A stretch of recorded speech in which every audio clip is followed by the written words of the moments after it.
So hello everyone, welcome back this new video. और आज की इस वीडियो में हम लोग बात करेंगे कि जो इंग्लिश ग्रामर है वो कैसे पढ़ते हैं और इंग्लिश ग्रामर मैंने कैसे पढ़ी है, मैंने कैसे 24/24 स्कोर किए हैं। इस वीडियो में आपका जितना भी डाउट है वो आपको क्लियर हो जाएगा अगर इस वीडियो को आप शिद्दत से देखते हैं। सो मैं बाय टू बाय आपको बताने वाला हूँ कि कैसे इंग्लिश ग्रामर में आप मास्टर बन सकते हैं और कैसे इंग्लिश ग्रामर को आप अपने टिप्स पे कर सकते हो और कैसे इंग्लिश ग्रामर में आप 24/24 स्कोर कर सकते हैं। सो बिना टाइम वेस्ट के वीडियो को स्टार्ट करते हैं। वीडियो को शिद्दत से देखना और फोकस होकर देखना, क्योंकि where focus is goes energy is flows. No, focus is very important with the mindset. No, सबसे पहले मैं बात करूं, देखो इंग्लिश ग्रामर में तीन चीजें होती हैं। पहला तो थ्योरी होता है, फिर रूल्स होते हैं, फिर एक्सपेक्शन होते हैं। इन तीन चीजों से इंग्लिश ग्रामर तैयार होती है। नो, मैं आगे बात करूं, कवर फंडामेंटल फर्स्ट। जो तुम्हारे फंडामेंटल चैप्टर हैं उनको कवर करो। बहुत बच्चे ऐसे हैं या बहुत लोग ऐसे हैं जो उनको फंडामेंटल ही नहीं पता। जब तक आपके फंडामेंटल क्लियर नहीं होंगे, दैट्स वाई आप ग्रामर नहीं समझ सकते। क्योंकि हमको पता है जो ड्रॉपर है या जो 12th में अभी 12th के बाद तैयारी कर रहा है, उसने ग्रामर को इतना अच्छे से नहीं पढ़ा। वो 9 से पढ़ा दी, 9 से ग्रामर पढ़ाई जाती है जो इस एग्जाम में आती है। अगर उसने शिद्दत से एक भी क्लास अगर ग्रामर अच्छे से पढ़ी होती तो वो ये वीडियो ना देख रहा होता।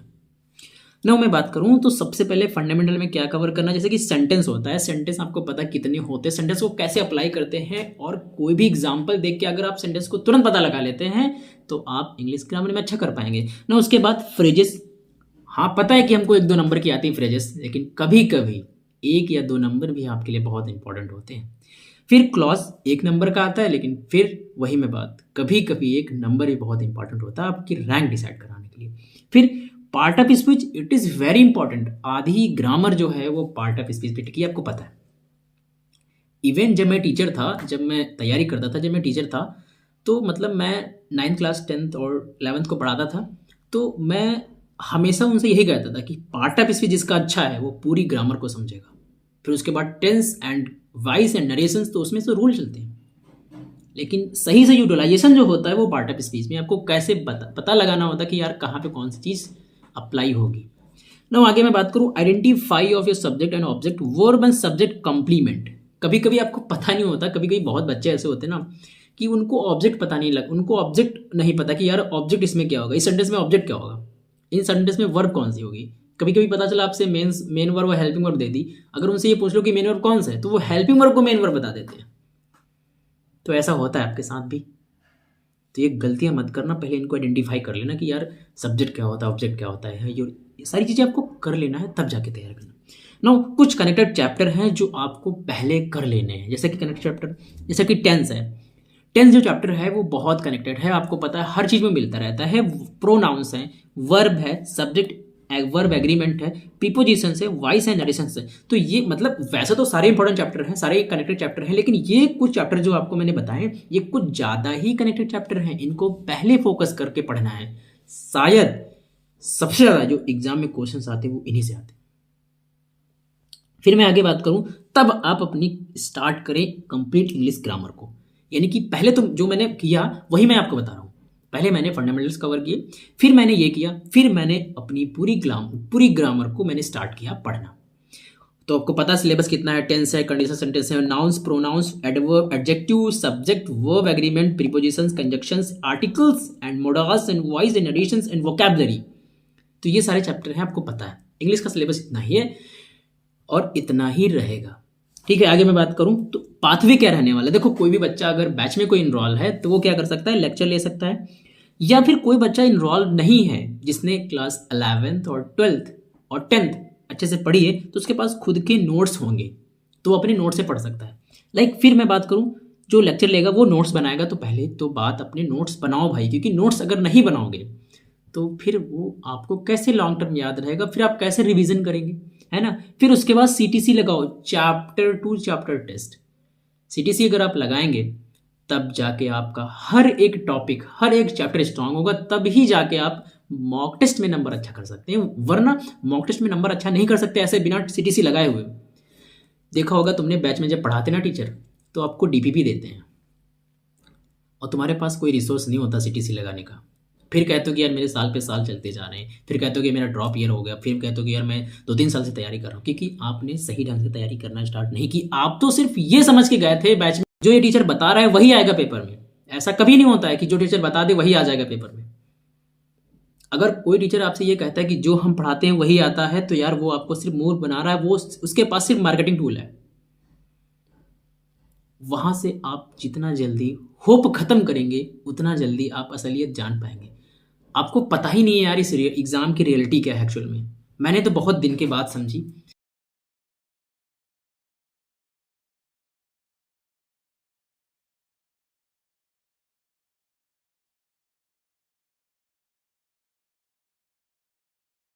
तो फिर उसके बाद सीटीसी के बाद PYQs, previous year question paper, क्योंकि आपको पता है टॉप गवर्नमेंट कॉलेज का जो एड्रेस है वो प्रीवियस ईयर क्वेश्चन पेपर के पास है। फिर उसके बाद शॉर्ट नोट्स चाहे तो आप बना ले या फिर बाद में भी बना सकते हैं। लाइक सीटीसी में बात करूं, एवरी डे आपको चैप्टर के 30 से 50 एमसीक्यूज लगाने हैं, और एमसीक्यूज कैसे लगाने वो मैं वीडियो में बता चुका हूं, जो प्रीवियस ईयर क्वेश्चन पेपर की जो मैंने स्ट्रेटजी बताई थी।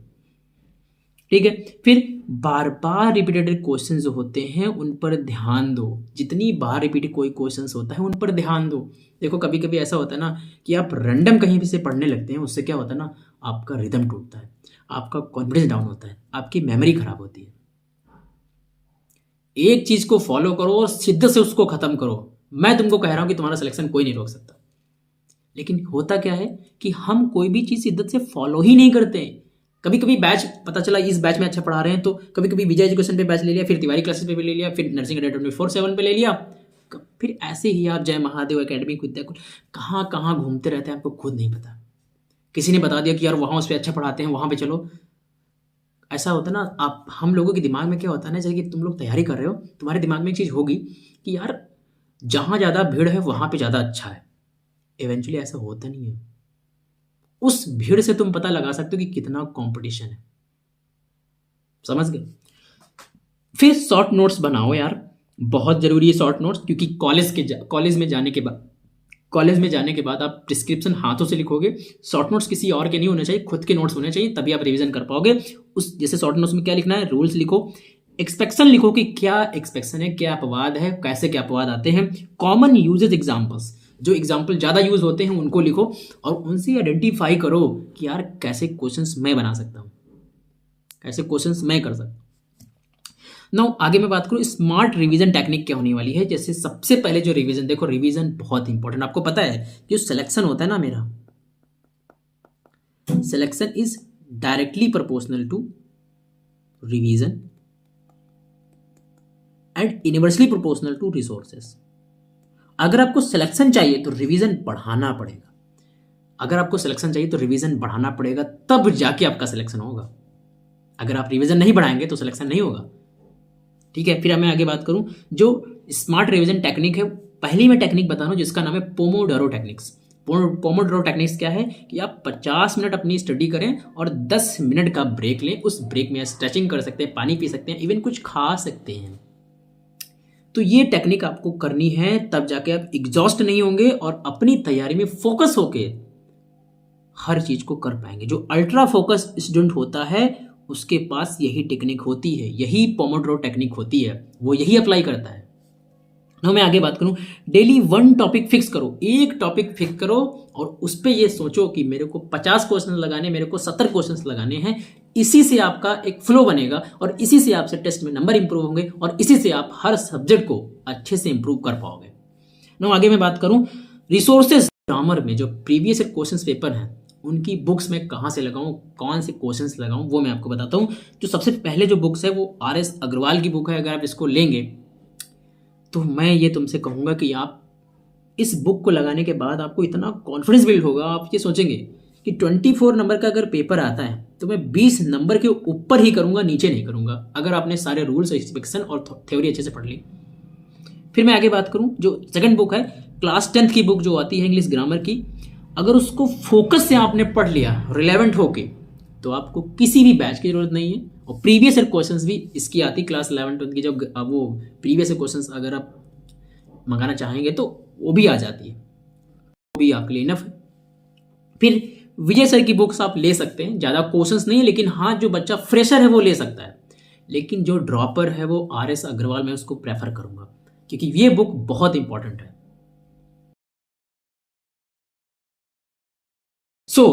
ऐसे इंग्लिश ग्रामर को पढ़ना होता है। अगर इस इंग्लिश ग्रामर को आप ऐसे पढ़ना स्टार्ट कर देते हैं, दैट आई विल गारंटी कि आप इंग्लिश ग्रामर में 24 ऑफ 24 स्कोर करेंगे, इस साल भी सिलेक्शन लेकर दिखाएंगे और इस साल भी अपना ड्रॉप ईयर जो है वो सेव करेंगे।